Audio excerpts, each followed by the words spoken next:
Shalom, selamat pagi Bapak Ibu dan jemaat yang dikasihi Tuhan. Mari sebelum kita memulai aktivitas kita sepanjang hari ini, kita mengawalinya dengan membaca firman Tuhan dari Injil Lukas pasal yang ke-11. Demikian firman Tuhan. Pada suatu kali, Yesus sedang berdoa di salah satu tempat. Ketika ia berhenti berdoa, berkatalah seorang dari murid-muridnya kepadanya, "Tuhan, ajarlah kami berdoa, sama seperti yang diajarkan Yohanes kepada murid-muridnya." Jawab Yesus kepada mereka, "Apabila kamu berdoa, katakanlah, Bapa, dikuduskanlah namamu, datanglah kerajaanmu. Berikanlah kami setiap hari makanan kami yang secukupnya, dan ampunilah kami akan dosa kami, sebab kami pun mengampuni setiap orang yang bersalah kepada kami. Dan janganlah membawa kami ke dalam pencobaan." Lalu katanya kepada mereka, "Jika seorang di antara kamu pada tengah malam pergi ke rumah seorang sahabatnya dan berkata kepadanya, 'Saudara, pinjamkanlah kepadaku 3 roti, sebab seorang sahabatku yang sedang berada dalam perjalanan singgah ke rumahku dan aku tidak mempunyai apa-apa untuk dihidangkan kepadanya.' Masakan ia yang di dalam rumah itu akan menjawab, 'Jangan mengganggu aku, pintu sudah tertutup dan aku serta anak-anakku sudah tidur. Aku tidak dapat bangun dan memberikannya kepada saudara.' Aku berkata kepadamu, sekalipun ia tidak mau bangun dan memberikannya kepadanya, karena orang itu adalah sahabatnya, namun karena sikapnya yang tidak malu itu, ia akan bangun juga dan memberikan kepadanya apa yang diperlukannya. Oleh karena itu aku berkata kepadamu, mintalah maka kamu akan diberikan, carilah maka kamu akan mendapat, ketoklah maka pintu akan dibukakan bagimu. Karena setiap orang yang meminta, menerima, dan setiap orang yang mencari, mendapat, dan setiap orang yang mengetok, baginya pintu dibukakan. Bapa manakah di antara kamu, jika anaknya minta ikan daripadanya, akan memberikan ular kepada anaknya itu ganti ikan? Atau jika ia minta telur, akan memberikan kepadanya kalajengking?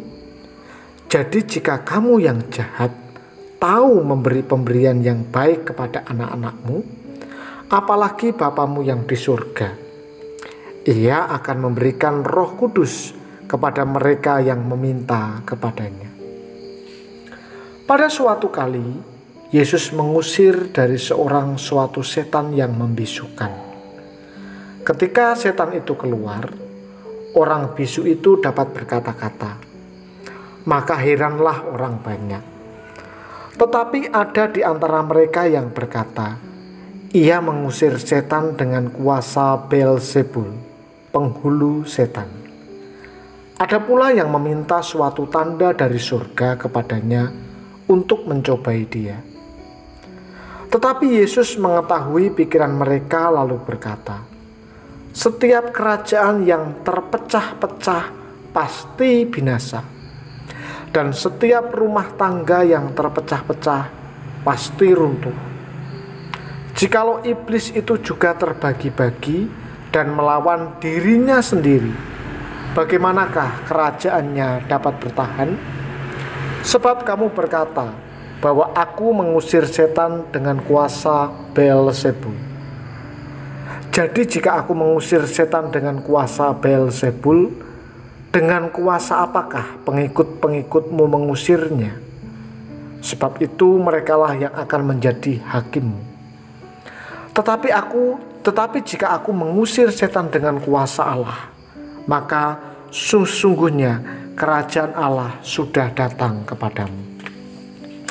Apabila seorang yang kuat dan yang lengkap bersenjata menjaga rumahnya sendiri, maka amanlah segala miliknya.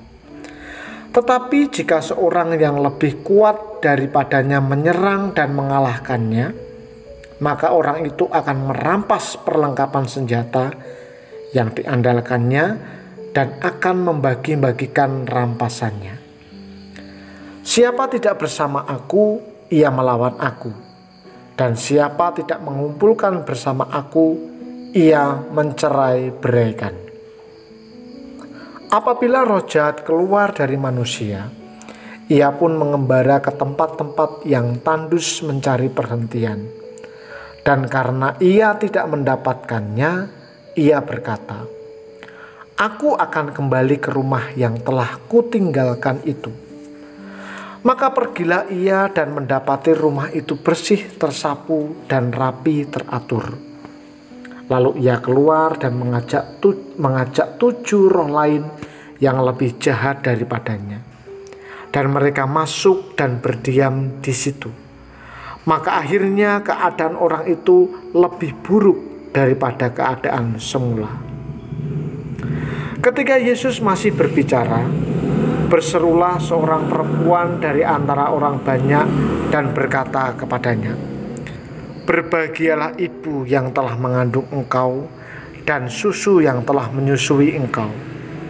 Tetapi ia berkata, "Yang berbahagia ialah mereka yang mendengarkan firman Allah dan yang memeliharanya." Ketika orang banyak mengerumuninya, berkatalah Yesus, "Angkatan ini adalah angkatan yang jahat. Mereka menghendaki suatu tanda, tetapi kepada mereka tidak akan diberikan tanda selain tanda Nabi Yunus. Sebab seperti Yunus menjadi tanda untuk orang-orang Niniwe, demikian pula lah Anak Manusia akan menjadi tanda untuk angkatan ini. Pada waktu penghakiman, ratu dari selatan itu akan bangkit bersama orang dari angkatan ini, dan ia akan menghukum mereka. Sebab ratu itu datang dari ujung bumi untuk mendengarkan hikmat Salomo, dan sesungguhnya yang ada di sini lebih daripada Salomo. Pada waktu penghakiman, orang-orang Niniwe akan bangkit bersama angkatan ini, dan mereka akan menghukumnya. Sebab orang-orang Niniwe itu bertobat waktu mereka mendengarkan pemberitaan Yunus, dan sesungguhnya yang ada di sini lebih daripada Yunus. Tidak seorang pun yang menyalakan pelita lalu meletakkannya di kolong rumah atau di bawah gantang, melainkan di atas kaki dian, supaya semua orang yang masuk dapat melihat cahayanya. Matamu adalah pelita tubuhmu. Jika matamu baik, teranglah seluruh tubuhmu. Tetapi jika matamu jahat, gelaplah tubuhmu. Karena itu perhatikanlah supaya terang yang ada padamu jangan menjadi kegelapan.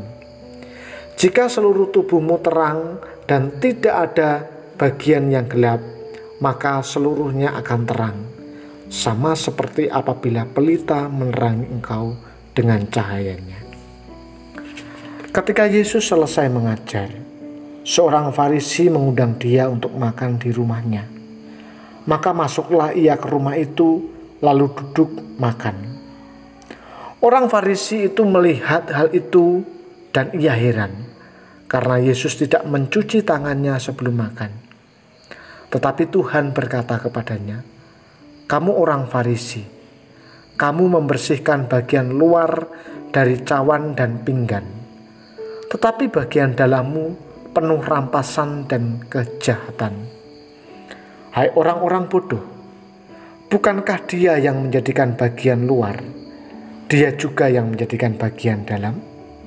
Akan tetapi, berikanlah isinya sebagai sedekah, dan sesungguhnya semuanya akan menjadi bersih bagimu.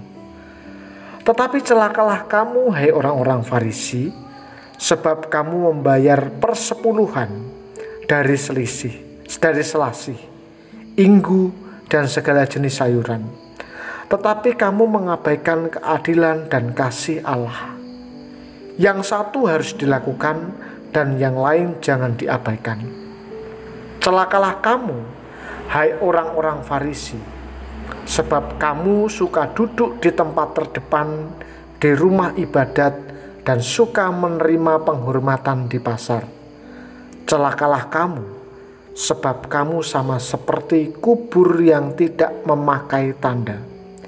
Orang-orang yang berjalan di atasnya tidak mengetahui.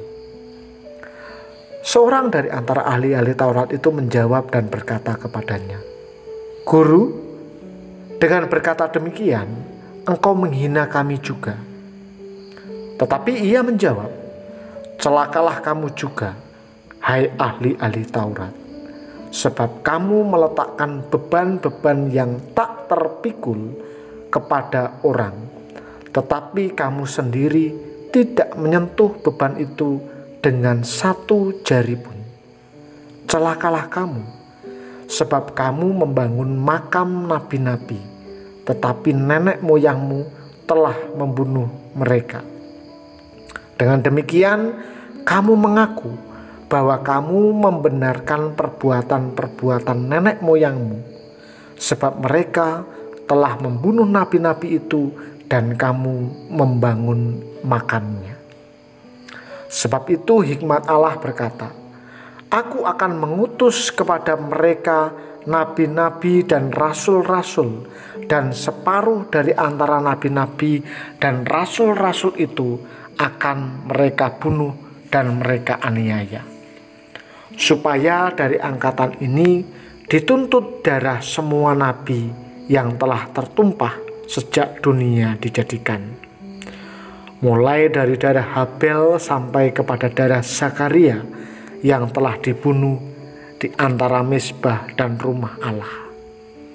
Bahkan aku berkata kepadamu, semuanya itu akan dituntut dari angkatan ini. Celakalah kamu, hai ahli-ahli Taurat, sebab kamu telah mengambil kunci pengetahuan. Kamu sendiri tidak masuk ke dalam, dan orang yang berusaha untuk masuk ke dalam, kamu halang-halangi. Dan setelah Yesus berangkat dari tempat itu, ahli-ahli Taurat dan orang-orang Farisi terus-menerus mengintai dan membanjirinya dengan rupa-rupa soal. Untuk itu mereka berusaha memancingnya, supaya mereka dapat menangkapnya berdasarkan sesuatu yang dilakukannya. Bapak Ibu yang terkasih, Lukas mencatat ketika Yesus masih berbicara, ada seorang perempuan dari antara orang banyak yang berseru kepada Yesus, "Berbahagialah ibu yang telah mengandung engkau." Ia memuji ibunda Yesus sebagai ibu yang berbahagia. Ia kagum akan pengajaran Tuhan Yesus dan mukjizat yang dilakukannya. Baginya, prestasi Yesus tidak terlepas dari peranan seorang ibu atau keluarga. Perempuan itu bukan hanya menyanjung status ibu, Maria sebagai ibu Yesus, tetapi juga peranan Maria sehingga Yesus dapat tampil sebagai salah seorang guru yang dihormati pada masa itu. Adalah lumrah bagi manusia menilai dengan ukuran manusia. Tetapi Yesus memanfaatkan peristiwa ini untuk mengatakan bahwa yang berbahagia ialah orang yang mendengarkan firman Allah dan yang memeliharanya. Yesus tentu saja tidak bermaksud merendahkan hubungan darah, melainkan menegaskan bahwa ada ikatan lain yang lebih dari itu. Ikatan yang dimaksud adalah ikatan keluarga surgawi. Ikatan ini didasarkan pada ketaatan seseorang untuk sedia mendengarkan dan memelihara firman Allah. Mereka yang sudi mendengar dan memelihara firman-Nya adalah anggota keluarga Allah. Dengan firman Allah, anggota keluarga Allah akan menerangi bumi. Tentu saja Yesus mengasihi ibunya. Ia sedang menegakkan konsep kebahagiaan yang terbesar dan sejati. Kebahagiaan sejati hanya didapat ketika mendengar dan melakukan firman Allah. Keluarga Allah bukan soal hubungan darah, tetapi soal respon pribadi terhadap anugerah. Sediakanlah waktu untuk membaca, merenungkan, dan melakukan firman Allah sebagai anggota keluarga Allah. Mari kita berdoa. Bapa di surga, kami mengucap syukur kepadamu jikalau pada pagi hari ini kami boleh bangun dalam keadaan yang sehat. Kami bersyukur untuk anugerah yang Tuhan limpahkan kepada kami. Sebelum kami melangkah keluar melakukan aktivitas kami mau menyerahkan hidup kami ke dalam tangan pimpinan-Mu. Mohon sepanjang hari ini Tuhan memberkati kami, menuntun kami dalam aktivitas pekerjaan, studi, dan apapun itu. Dan kami juga berdoa untuk jemaat Tuhan yang saat ini sedang sakit. Mari Bapa, Tuhan lawat satu persatu, sembuhkan dan pulihkanlah mereka. Kami memohon di dalam nama Yesus ada kuasa pemulihan dan kesembuhan. Untuk anak-anak yang saat ini sudah memasuki sekolah di semester yang baru, Tuhan berikan mereka semangat supaya mereka rajin, giat melakukan tugas dan tanggung jawab mereka sebagai seorang siswa. Terima kasih, kami sambut hari ini dengan penuh ucapan syukur. Di dalam nama Tuhan kami Yesus Kristus, kami berdoa. Amin. Tuhan Yesus memberkati.